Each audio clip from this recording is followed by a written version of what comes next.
राधे राधे भक्तों, सतनाम श्री वाहेगुरु। इतिहास में ऐसे बहुत कम उदाहरण मिलते हैं जहां उम्र सिर्फ एक संख्या हो और सेवा ही जीवन का एकमात्र उद्देश्य है। आज हम बात करेंगे एक ऐसे महान पुरुष की जिन्होंने 73 साल की उम्र में भी निस्वार्थ सेवा की। ऐसी मिसाल पेश की कि वे एक साधारण इंसान से सिख धर्म के तीसरे गुरु के सर्वोच्च पद तक पहुंचे। भक्ति और सेवा की ऐसी मिसाल शायद ही कहीं और देखने को मिलती हो।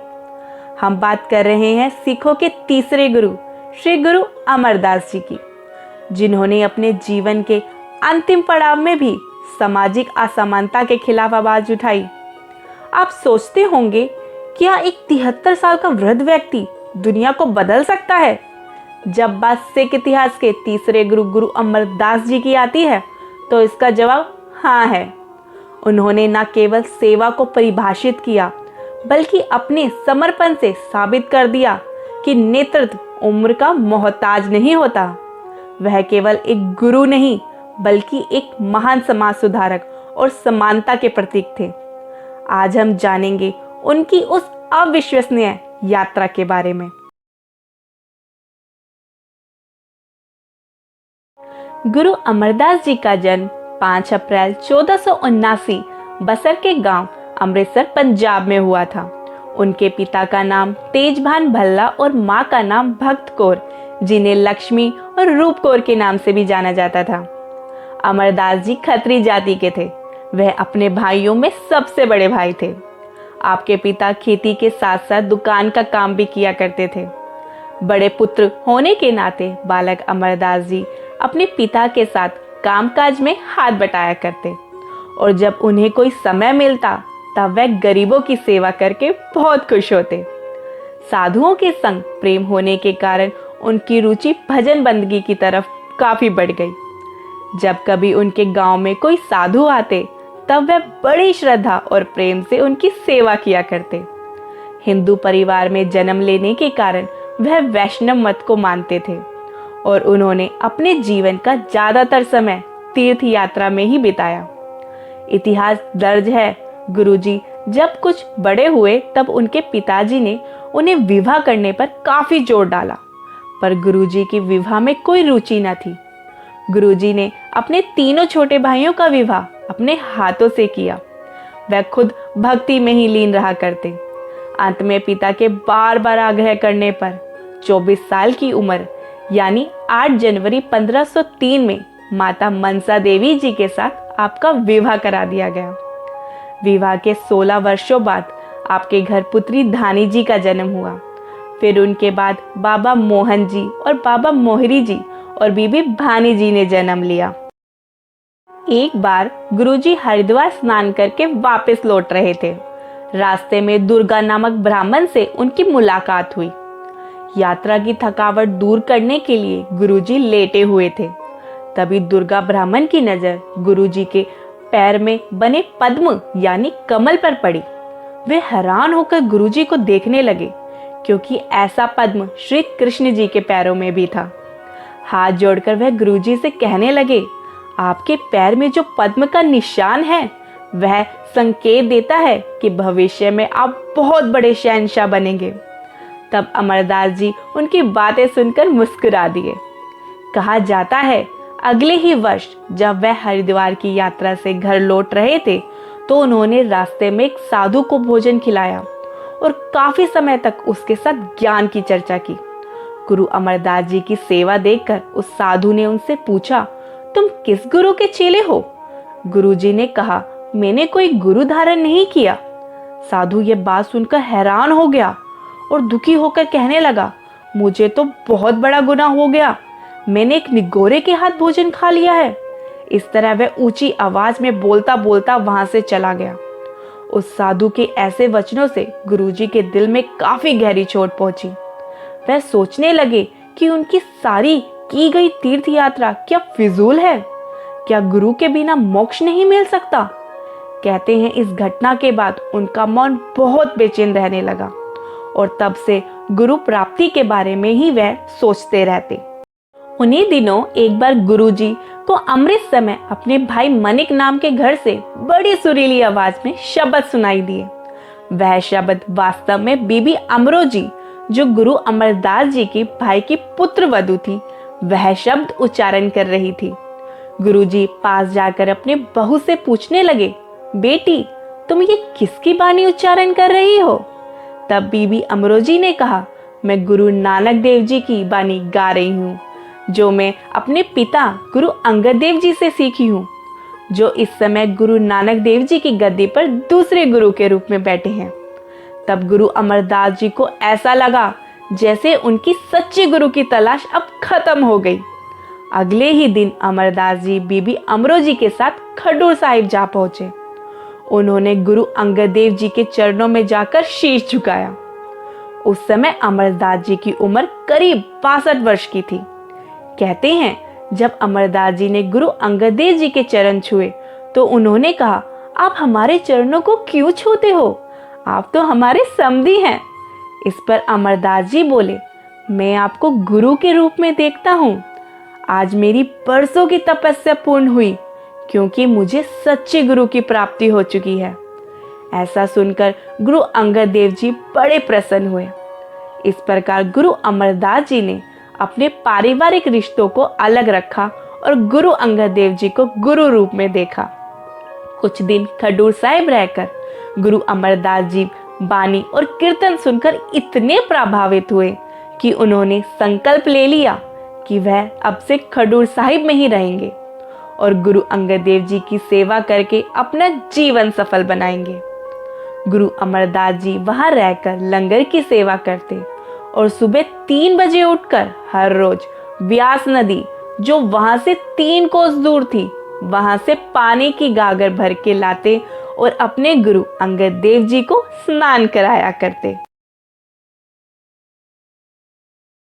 गुरु अमरदास जी की साखियां उनकी शिक्षाओं और चमत्कारों पर आधारित है, जो हमें गुरु की महिमा, सेवा, समानता और अंधविश्वास से दूर रहने की प्रेरणा देती है। उनमें से कुछ साखियां इस प्रकार हैं। गुरु अंगद देव जी ने अमरदास जी को शहर बसाने के लिए नगर निर्माण का कार्य सौंपा।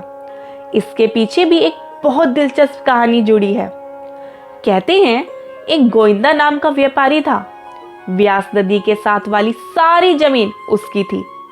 देश विदेश में कामकाज होने के कारण उनका सारा समय अधिकतर बाहर ही बीता करता। उसके करीबी रिश्तेदारों ने इस बात का फायदा उठाकर उसकी सारी जमीन पर अपना कब्जा कर लिया।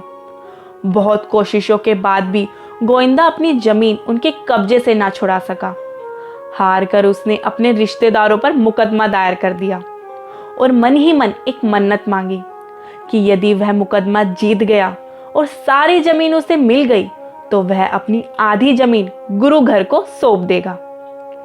वाहेगुरु की कृपा से गोविंदा मुकदमा जीत गया और मन्नत के मुताबिक उसने अपनी आधी जमीन गुरु घर के नाम लिखवा दी। उसने अपनी हिस्से वाली जमीन पर एक नगर का निर्माण शुरू करवा लिया, लेकिन उसके रिश्तेदार जो मुकदमा हार चुके थे, गुस्से में आकर रातों रात उन्होंने गोविंदा के बनाए हुए सारे मकान तोड़ डाले और ये अफवाह फैला दी कि उस जगह भूतों का डेरा है, जो रातों रात मकान नष्ट कर देते हैं। गोविंदा असली वजह भली भांति जानता था, लेकिन वह यह सब देखकर बड़ा परेशान हुआ। इसलिए एक सुबह उसने खडूर साहिब गुरुजी के पास जाकर सारी परेशानी बताई। गुरुजी ने उसे भरोसा दिया कि सब कुछ ठीक हो जाएगा और अपने पुत्रों दातू जी और दासू जी को आदेश दिया कि वह गोविंदा के साथ जाकर नगर निर्माण के कार्य पर नजर रखें। पर उन्होंने यह कहकर टाल दिया कि आप हमें उस जगह क्यों भेजते हैं जहां भूतों प्रेतों का वास हो। कहते हैं तब गुरु अंगद देव जी ने अपने शिष्य अमरदास जी को नगर निर्माण के कार्य के लिए भेजा।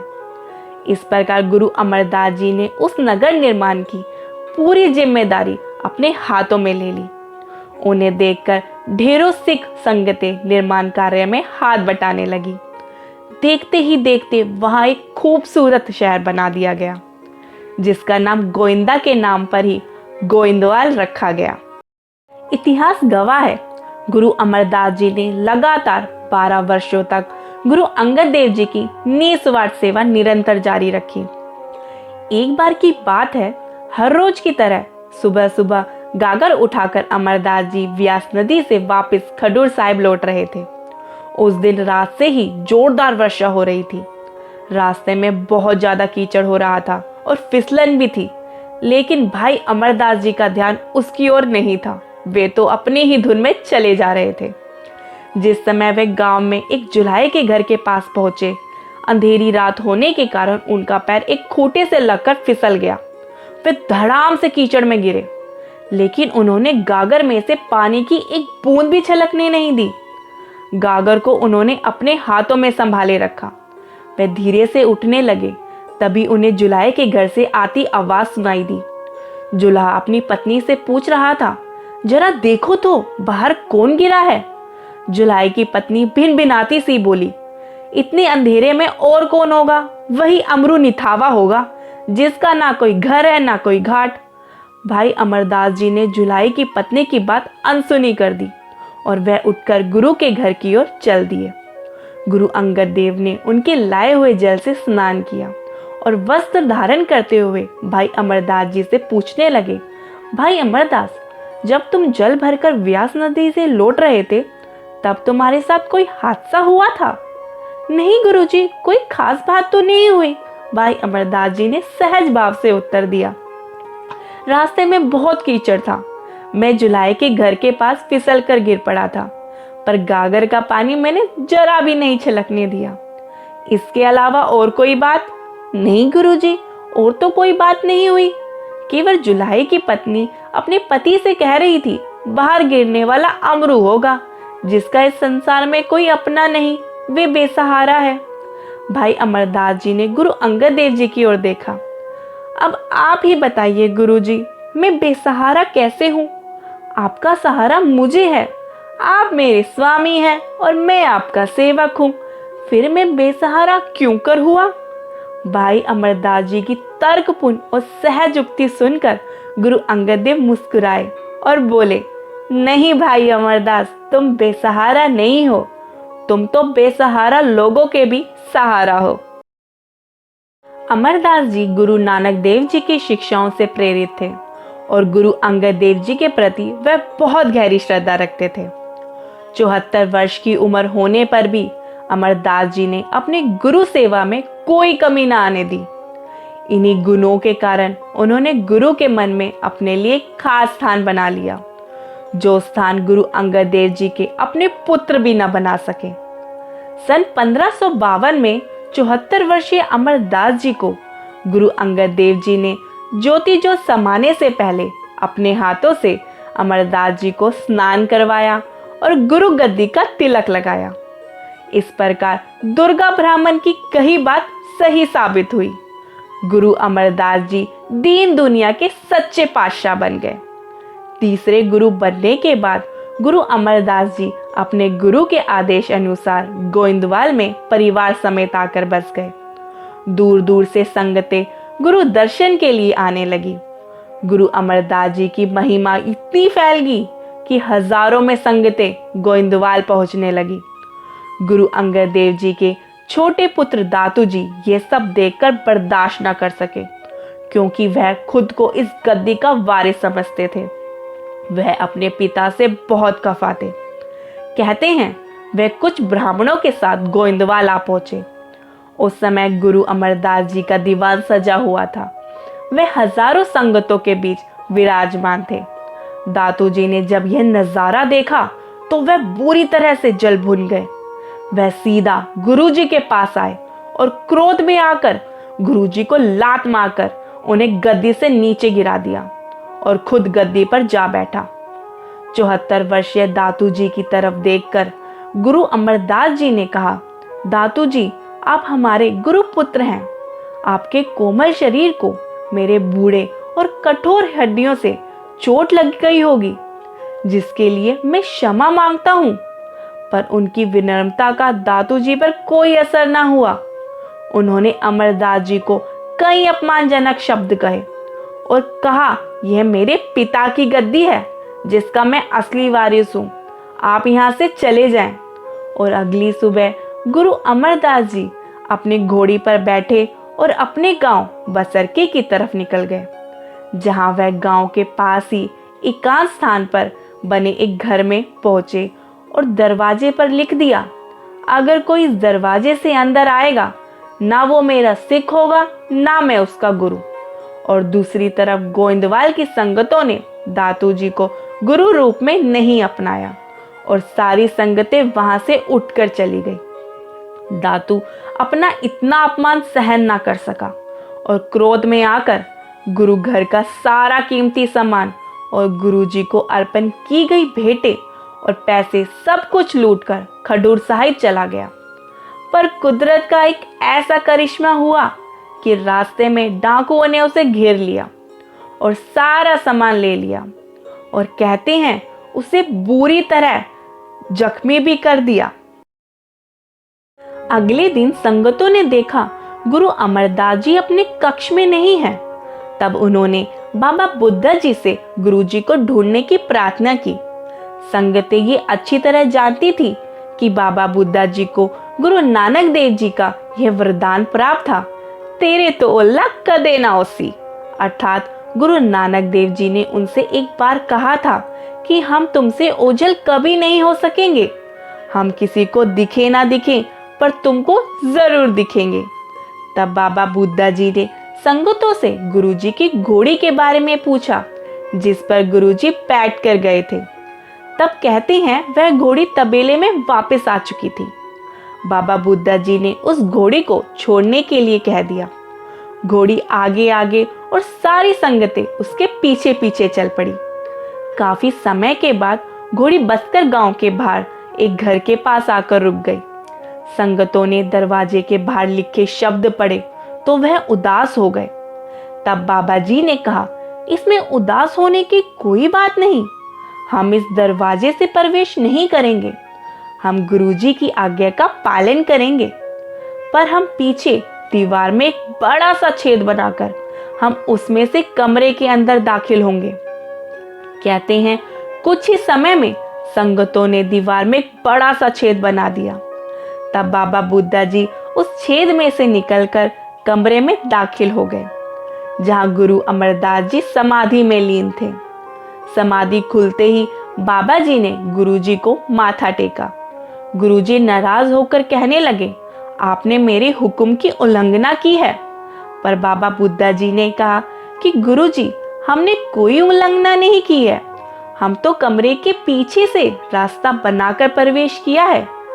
इसके बाद बाबा जी ने गुरुजी से गोइंदवाल चलने की विनती की। संगतें गुरुजी से अथा प्रेम करती थी और दूसरी तरफ गुरुजी भी संगतों के वश में थे। तभी तो उनकी विनती स्वीकार कर उसी पर गोइंदवाल की तरफ चल पड़े। इतिहास में दर्ज है कि सन 1553 में अपनी बेटी बीबी भानी जी का विवाह अपने प्यारे शिष्य भाई जेठा जी के साथ कर दिया, जो आगे चलकर सिखों के चौथे गुरु रामदास जी कहलाए।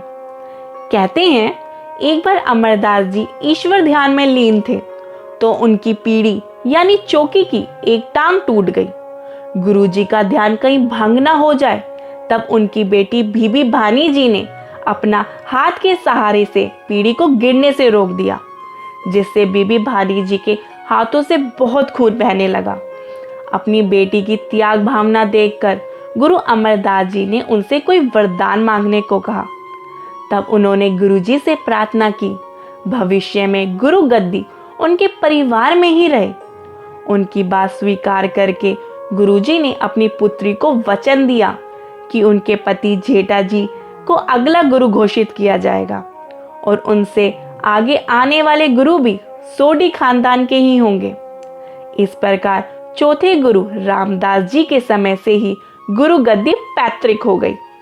असल में भाई जेठा जी सोडी कुल के ही थे। अकबर बादशाह लाहौर से वापस आ रहे थे। रास्ते में गोइंदवाल शहर आया। बादशाह अकबर ने गुरुजी से मिलने की इच्छा जताई तथा वह गोइंदवाल पहुंच गए। अकबर बादशाह यह देखकर दंग रह गए कि गुरुजी का अटूट लंगर चल रहा है। यह अटूट लंगर बिना किसी जात पात व भेदभाव के बगैर चल रहा है। यह देखकर उनकी हैरानी की सीमा ना रही। वे आश्चर्य में थे कि ऐसी सांझीवालता जहां ऊंच नीच सभी एक पंक्ति में बैठकर भोजन खाते हैं। अकबर यह देखकर प्रसन्न हो गए। गुरुजी ने उन्हें संगत के साथ लंगर में बैठकर भोजन करने का आदेश दिया, जिससे जाति पात का भेद मिट गया। उन्होंने गुरु के लंगर के लिए गुरु अमरदास जी को सेवा देनी चाहिए, पर उन्होंने मना कर दिया। फिर उन्होंने उनकी पुत्री बीबी भानी जी के नाम 12 गांवों की जागीर का पता लिख दिया। अमरदास जी ने अकबर से मुलाकात कर जजिया कर हटवाया, जिससे सिख धर्म में सामाजिक सुधारों और संगठनात्मक विकास को बढ़ावा मिला। तलवंडी का एक लंगड़ा सिख श्रद्धा से दही लाता था। एक चौधरी ने उसकी बैसाखी छीन ली और मजाक किया कि तेरा गुरु तेरी टांग ठीक नहीं कर सकता। गुरु अमरदास जी ने उस लंगड़े सिख को अपनी कृपा से ठीक किया, जिससे चौधरी को अपनी गलती का एहसास हुआ और वह भी गुरु का शिष्य बन गया। गुरु अमरदास जी ने 22 वर्षों तक सिखों का मार्गदर्शन किया। उन्होंने गोइंदवाल को अपना केंद्र बनाया। उन्होंने लंगर प्रथा को मजबूत किया, पहले पंगत और फिर संगत का सिद्धांत चलाया। जाति मतभेद को दूर करने और पीने के पानी की समस्या को दूर करने के लिए गुरु अमरदास जी ने गोइंदवाल में एक सांझी बावली बनवाई, जहां सभी लोग बिना किसी भेदभाव के पानी भर सकते थे, जिससे समानता का संदेश गया। इसे बनाने में 7 वर्ष लगे। इसमें 84 सीढ़ियां बनवाई और घोषणा करवाई कि जो व्यक्ति लगातार बावली की हर सीढ़ी पर सच्चे मन से जपजी साहिब का पाठ करके इस बावली में स्नान करेगा, वह जन्म मरण के 84 लाख योनियों से बच जाएगा। और मान्यता के चलते आज भी भक्त जपजी साहिब का पाठ करते हुए सीढ़ियां उतरते हैं। सिख धर्म के प्रचार के लिए पंजाब को 22 मंजी प्रचार केंद्र में बांटा और अपने मंजीदारों को भेजा। गुरुजी ने अपने कार्यकाल में मंजी प्रथा की शुरुआत करी। अपनी वृद्धावस्था के कारण हर स्थान पर जाकर संगतों को उपदेश देना आसान नहीं था और ना ही संगतें उपदेश सुनने दूर दूर से गोइंदवाल आ सकती थी। ऐसी स्थिति में पंजाब और दूर दूर बसे सिखों के लिए 22 मंजीदार गुरुजी ने नियुक्त किए, जो अलग अलग स्थानों में बैठकर गुरुजी के उपदेश संगतों को सुनाया करते। गुरुजी ने खुद गुरबानी की रचना भी की थी, जिसमें कुल 907 शब्द लिखे और आनंद साहिब बानी की भी रचना की, जो गुरु ग्रंथ साहिब में दर्ज है। साथ ही गुरु अमरदास जी एक समाज सुधारक भी थे। उन्होंने जाति प्रथा, छुआछूत और सामाजिक बुराइयों का जबरदस्त खंडन भी किया था। पर्दा प्रथा, सती प्रथा का विरोध किया और अंतरजातीय विवाह पर जोर दिया। और इस बात का आदर्श पेश करते हुए उन्होंने अपनी पुत्री बीबी भानी जी का विवाह उबले चने बेचने वाले जेठा जी के साथ उनकी जात बिरादरी पूछे बिना कर दिया था। उन्होंने विधवाओं के पूर्ण विवाह को बढ़ावा दिया। गुरु अमरदास जी ने हिंदू विवाह समारोह के स्थान पर सिखों के लिए आनंद कारज विवाह समारोह की शुरुआत की। उन्होंने क्षत्रिय लोगों को लोगों की रक्षा और न्याय के लिए लड़ने के लिए प्रोत्साहित किया, यह कहते हुए कि यही धर्म है। गुरु अमरदास जी ने सिख धर्म को एक मजबूत सामाजिक और संगठनात्मक ढांचा प्रदान किया।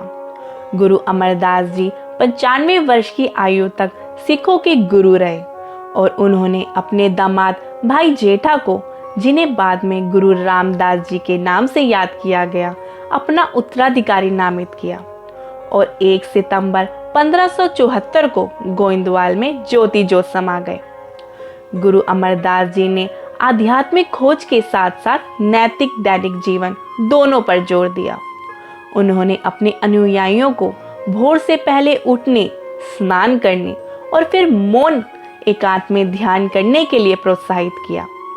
अमरदास जी ने सिखाया अपने मन को वश में रखना चाहिए, भूख लगने पर ही भोजन करना चाहिए, धर्मात्मा पुरुषों की संगति की तलाश करनी चाहिए, भगवान की पूजा करनी चाहिए, ईमानदारी से जीवन यापन करना चाहिए, पवित्र पुरुषों की सेवा करनी चाहिए, दूसरे के धन का लालच नहीं करना चाहिए और कभी बदनामी नहीं करनी चाहिए।